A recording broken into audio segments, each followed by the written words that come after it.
अस्सलाम वालेकुम व्यूअर्स, मेरा नाम है सना सिद्दीक और आप देख रहे हैं सना सिद्दीक ऑफिशियल, मेरा यूट्यूब और फेसबुक चैनल। नाज़रीन, कोयटा में एक इंतहाई दिल दहला देने वाला, इंतहाई अफसोसनाक वाक़या जो है वो पेश आया है।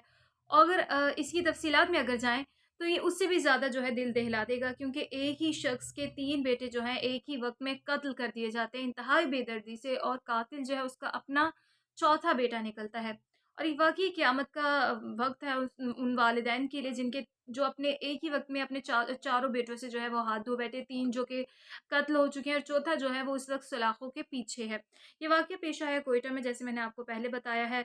डॉक्टर चकज़ई नाम है उनके, 3 बेटे ये कत्ल हुए हैं, जिसकी अगर उम्र मैं आपको बताऊँ तो एक जो है 20 साल का था, एक 18 और एक 8 साल का बेटा। 8 साल के बेटे के साथ क्या दुश्मनी हो सकती है? 8 साल का जो शख्स उस लड़के का भाई था, उसकी उस अपने भाई के साथ क्या दुश्मनी हो सकती है? किस वजह से उसने जो है उस अपने भाई को कत्ल किया? ये वाक़या जो है पेश आया कोयटा में। सुबह का वक़्त था, शादी से ये लोग आ रहे थे, शादी पर गए हुए थे, चारों भाई साथ थे और ड्राइवर जो है उनके साथ था। और ये शादी से वापस आ रहे थे और इस लड़के के पास जो है वो गन भी मौजूद था। इसने अपने कज़िन से गन ली हुई थी।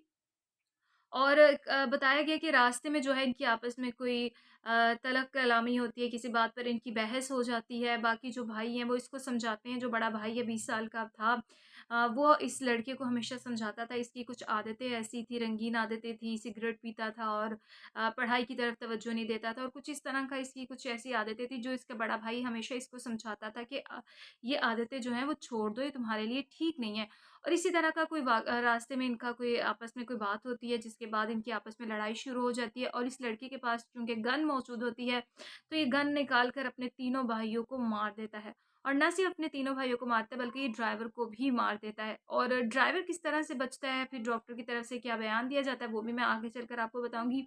सबसे पहले मैं बताऊँ कि ड्राइवर किस तरह बचता है। ड्राइवर जो है वो मरने का नाटक करता है। वो इसको इस तरह से फ़ील करवाता है जैसे वो मर चुका है, जब भी उस पर गोलियाँ चलाता है।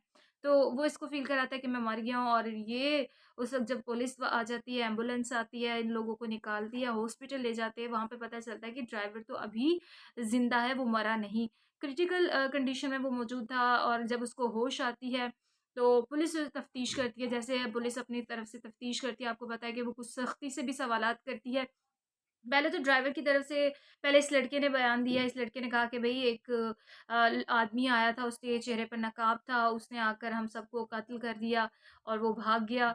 पुलिस ने जो है इस लड़के पे शक किया, क्योंकि उन्होंने फ़ील किया कि इसके जिस्म पर इस तरह का कोई निशान मौजूद नहीं है, ये उस तरह से ज़ख्मी नहीं हुआ जिस तरह से जो है बाकियों का कत्ल भी हो गया है, और ये बिल्कुल ठीक हालत में मौजूद है। ड्राइवर भी इवन कि ज़ख्मी है।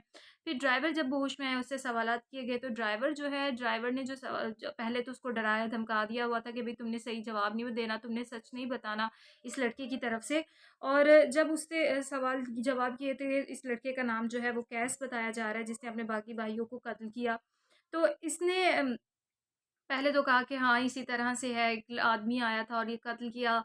लेकिन जब पुलिस ने उस लड़के से और इससे सवालात और जवाबात किए, तो दोनों की जो है जवाब मिल नहीं रहे थे। दोनों के जवाबात में तज़ाद पाया जा रहा था, जिस पर पुलिस को जो है मज़ीद शक जो है वो इस लड़के पर गुज़रा, और उन्होंने जाकर अपनी तरफ से जैसे वो सख्ती से तफ्तीश की दोबारा से, तो इस लड़के ने तमाम सच उगल दिया और बता दिया कि हाँ, इसने अपने सारे भाइयों को कत्ल कर दिया है, और ये जो है इसने प्लान पहले से बनाया हुआ था, और अभी इसकी जो है मज़ीद तफ़सीलात भी निकल कर सामने आ रही है। लेकिन एक और वजह जो इसने बताई वो इंतहाई इंतहाई अफ़सोसनाक है। वो वजह जो इसने बताई वो ये बताई गई कि मैंने अपने भाइयों को इसलिए कत्ल किया है क्योंकि मुझे पता था कि मेरे बाप के पास बहुत सारा पैसा है।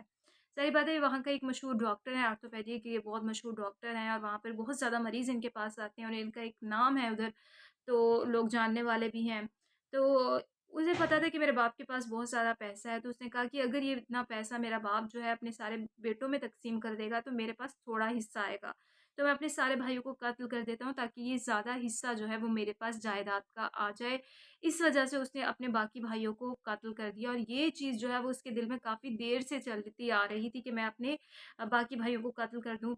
और वजह ये भी थी कि उनके साथ इसकी बनती नहीं थी, क्योंकि वो बाकी जो है वो माशाल्लाह आप देखेंगे इतने पढ़े-लिखे बाप के जो बच्चे थे, बाकी सारे ये भी बाकी जो है अच्छा पढ़ रहे थे, और और इनकी इसकी सोबत में और इसकी जो चीज़ तमाम आदतें वग़ैरह वो काफ़ी ज़्यादा फ़र्क पाया जाता था, और इसको समझाया जाता था कि तुम अपनी इन आदतों से बाज़ आ जाओ, जिसका इसको गुस्सा भी था और उसने गुस्सा जो है वो इस तरह से निकाल दिया कि अपने सारे भाइयों को कत्ल कर दिया।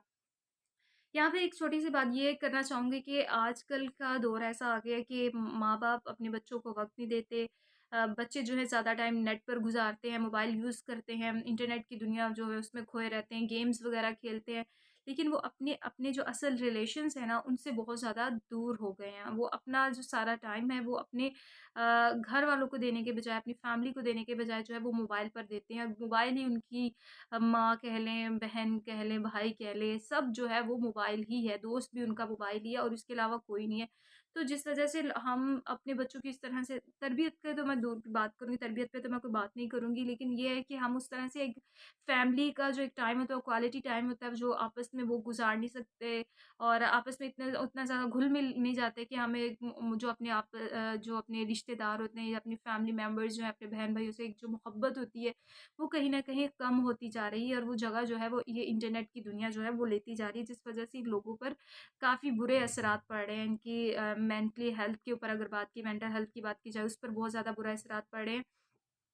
और ये चीज़ें जो है आजकल आम होती दिखाई दे रही हैं और ये वाक़ई उन पेरेंट्स के लिए जो है काफ़ी ज़्यादा मुश्किल वक़्त है, क़यामत का वक़्त कहें तो इसको कहना कुछ गलत नहीं होगा क्योंकि उसने उन्होंने एक ही वक़्त में अपने चारों बेटों को जो कि उसके 4 बेटे थे और यही थे सिर्फ़ उनकी तो पूरी दुनिया, उन्होंने चारों को खो दिया। उन्होंने 3 बेटे जो कि कत्ल हो गए एक ही वक़्त में, जिसको कत्ल कर दिया गया और कत्ल करने वाला जब उनका अपना चौथा बेटा ही निकला जिसने ये तमाम चीज़ें की तो वो जो है अब वो सलाखों के पीछे है, ज़ाहिर-सी बात है उसको उसकी सज़ा मिलेगी और वो सलाखों के पीछे रहेगा।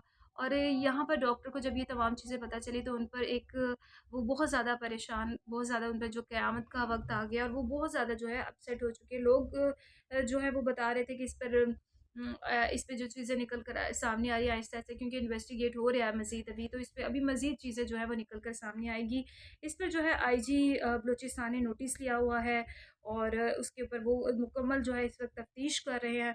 पुलिस तफ्तीश में जो है वो तमाम चीज़ें जो है निकल कर सामने आई कि भई ये इसकी बहस भी हुई थी और पैसों का लालच भी था, जायदाद का लालच भी था और बाकी भाइयों से बनती भी नहीं थी। तो ये वजह इसने सामने रखते हुए अपने बाकी भाइयों को कत्ल कर दिया।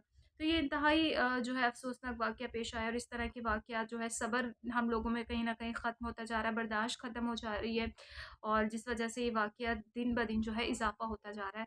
तो कोशिश करें कि अपने घरवालों को ज़्यादा से ज़्यादा वक़्त वक़्त दें, क्वालिटी टाइम साथ गुज़ारें ताकि अब जो एक मोहब्बत का रिश्ता ख़त्म होता जा रहा है सबका आपस में वो दोबारा से कायम हो जाए, दोबारा से जो है आपस में एक रिश्ता जो है मज़बूत रिश्ता बन जाए ताकि इस तरह के वाक़या जो है वो कम हो जाए। दूसरी बात ये है कि अपने बच्चों को एक चीज़ सिखानी चाहिए कि आपने जो जितना भी हमारा पैसा वो आप लोगों का नहीं है, आप लोगों ने अपनी मेहनत खुद करनी है, खुद पैसा कमाना है और खुद वो अपनी जायदाद बनानी है। जो ये हमारे ये हमने किसी को नहीं देना ताकि लोगों के अंदर जो लालच है जायदाद का बच्चों के अंदर पैदा हो जाता है, वो भी कहीं न कहीं ख़त्म हो जाएगा। वीडियो अच्छी लगी तो इसे लाइक कीजिएगा, चैनल को सब्सक्राइब कीजिएगा। मुझे दीजिए इजाज़त। अल्लाह हाफ़िज़।